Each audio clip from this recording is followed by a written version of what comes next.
Baik, bismillahirrahmanirrahim. Assalamualaikum warahmatullahi wabarakatuh. Perkenalkan, nama saya Muhammad Aji Zuri Azandi, NIM 1A020351, mahasiswa Fakultas Hukum Universitas Mataram. Pada kesempatan kali ini saya akan menjelaskan materi tentang pertanggungjawaban kepala daerah yang meliputi gubernur, bupati, dan wali kota. Kepala daerah adalah gubernur, bupati, dan wali kota sebagaimana dimaksud dalam Undang-Undang Nomor 22 Tahun 1999 tentang pemerintah daerah. Dalam menjalankan tugas dan kewajibannya sebagai kepala daerah, gubernur, bupati, dan wali kota bertanggung jawab kepada DPRD. Sedangkan sebagai wakil pemerintah, gubernur langsung bertanggung jawab kepada presiden. Pertanggungjawaban kepala daerah terdiri dari 3. Yang pertama, ada yang disebut dengan pertanggungjawaban akhir tahun anggaran. Yang kedua, ada yang disebut dengan pertanggungjawaban akhir masa jabatan. Dan yang ketiga, disebut dengan pertanggungjawaban untuk hal tertentu. Nah, untuk penjelasan lebih rincinya lagi akan saya jelaskan sebagai berikut.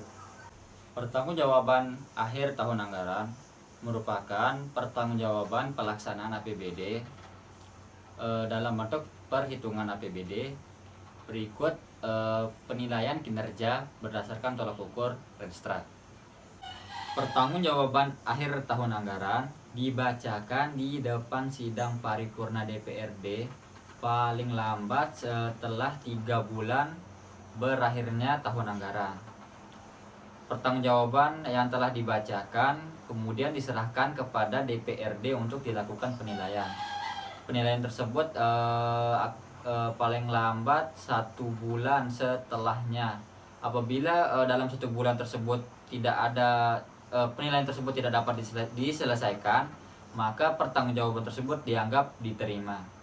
Apabila pertanggungjawaban akhir tahun anggaran gubernur dan wakil gubernur ditolak, maka DPRD dapat mengusulkan untuk pemberhentian gubernur dan wakil gubernur kepada presiden melalui Menteri Dalam Negeri dan Otonomi Daerah. Apabila pertanggungjawaban akhir tahun bupati atau wali kota ditolak, maka DPRD dapat mengusulkan untuk pemberhentian bupati dan wakil bupati atau wali kota dan wakil wali kota kepada Menteri Dalam Negeri dan Otonomi Daerah melalui gubernur.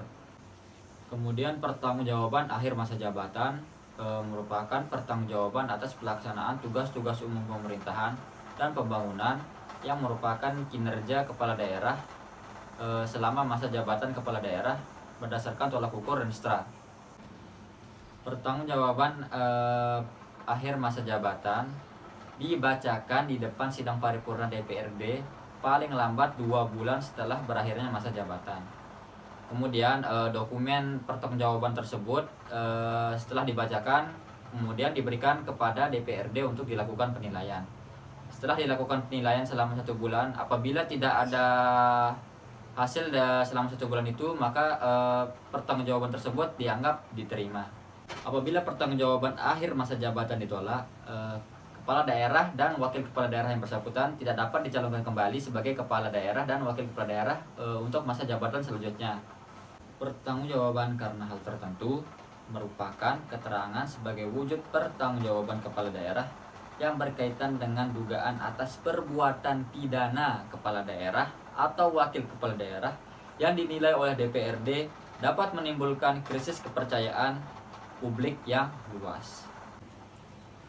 Dalam pertanggungjawaban karena hal tertentu, kepala daerah atau wakil kepala daerah dapat dipanggil secara langsung oleh DPRD untuk memberikan keterangan atau dengan inisiatif sendiri memberikan keterangan atas dugaan perbuatan tersebut.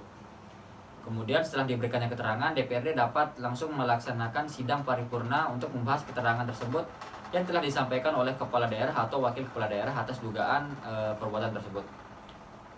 Nah, kemudian apabila pertanggungjawaban tersebut ditolak, maka DPRD dapat menyerahkannya untuk melakukan penyelesaian kepada pihak yang berwenang sesuai dengan peraturan perundang-undangan yang berlaku. Baiklah, mungkin hanya itu saja materi yang dapat saya sampaikan mengenai pertanggungjawaban kepala daerah yang meliputi gubernur, bupati, dan wali kota. Saya kira hanya itu saja yang dapat saya sampaikan. Kurang lebihnya mohon maaf apabila ada salah kata, itu datangnya dari diri saya sendiri. Saya Muhammad Aji Zuri Azandi mengucapkan banyak terima kasih, dan semoga yang saya sampaikan ini ada manfaatnya untuk banyak orang. Sekian, wassalamualaikum warahmatullahi wabarakatuh.